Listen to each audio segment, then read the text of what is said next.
What is up, guys? Welcome back to another video. We are just taking a quick look at Polkadot here, and as we can see, just like most altcoins over the past week or so, we are continuing to head to the downside, shedding value against Bitcoin and against USDT here, just heading to the downside in a continuous downtrend really. And you know, Polkadot's one of those cryptos that hasn't really ever, you know, consolidated truly, has it? We had a little bit of a range here that we did form, but we never really, you know, tested the lows and the highs continuously like we did for most cryptos.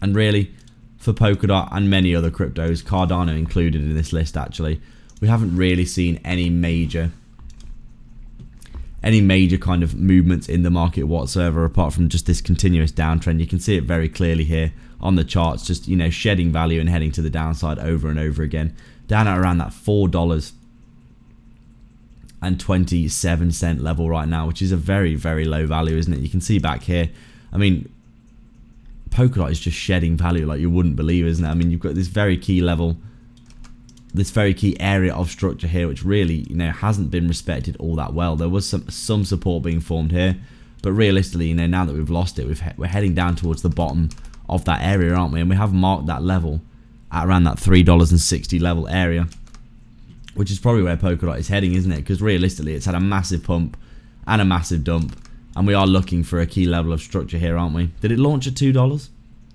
Looks like it launched at $2 here, as you can see, back in 2020. Pump, consolidate, massive pump, overextension, and then massive retracement here from the all-time high. If we just take a quick look at what we are down now, down around 92%, and we'll probably be down around 95% once we hit that level, which we probably will, won't we? Let's be honest. But you know, you would expect in and around this area here for Polkadot that we are starting to see now some key levels of structure that will probably start to hold. Especially that $3.60 level, I do think is probably going to be a very, very key level of support for Polkadot.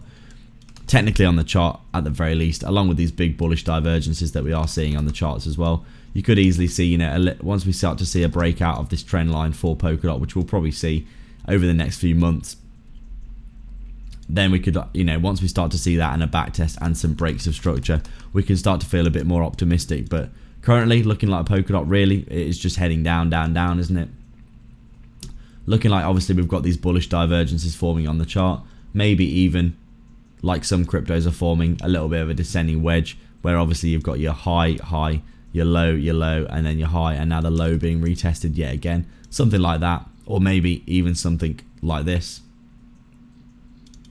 which would probably be more accurate.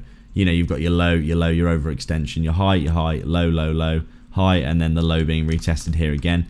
These descending wedge kind of formations where the price coils up into a very, very small point, they usually end up with the price bouncing to the upside, don't they? So it remains to be seen what's going to happen with the wider market, but short term we are still bearish. Polkadot's no exception here, heading down towards key levels of support now that we've broken structure yet again to the downside. But mid to long term, still bullish on most cryptos. They are probably going to make a recovery in the next, you know, 2, 3, 5, 10 years for sure. And it'll be interesting to see what happens next. So that's it for today, guys. Thank you very much for watching indeed. Please like and subscribe if you haven't already, and we'll see you in the next video.